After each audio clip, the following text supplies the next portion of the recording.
Okay friends, one of the first things we need to do is safely raise and support the vehicle so that the suspension's hanging. The best way to do that is right underneath the frame.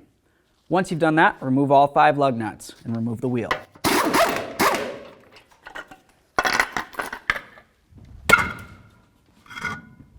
And we're going to go around the knuckle just like this, and then I'm going to bring it over to the frame. Perfect. Next we need to remove this nut right here. You're going to notice there's a little bit of a locking neoprene in there. If you need to heat it up a little bit, it would probably be helpful. We're going to remove this and then we'll separate the two.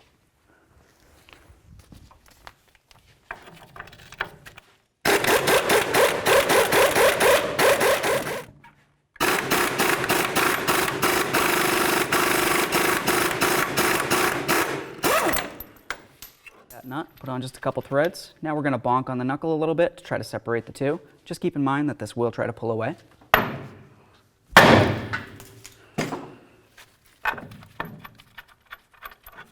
Okay. Let's carefully move the knuckle away.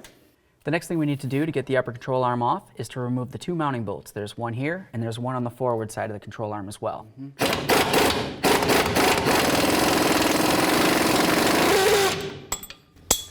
There we are. All right, let's leave that just like that and do the forward one. There we are. There it is, friends. Now it's going to be time to get our brand new control arm in here. Let's go ahead and start bolt the bolts in.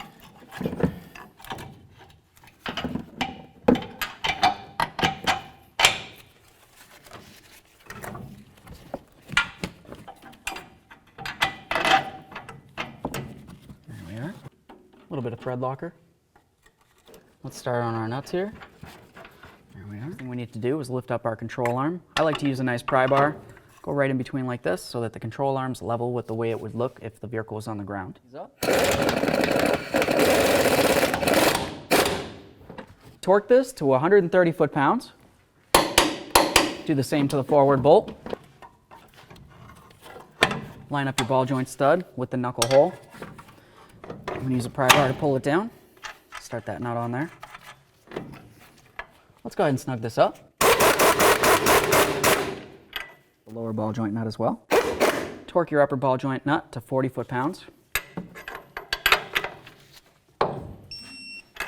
Now it's going to be time to get the wheel up on here. We're going to snug up the lug nuts and we'll torque it to 130 foot-pounds.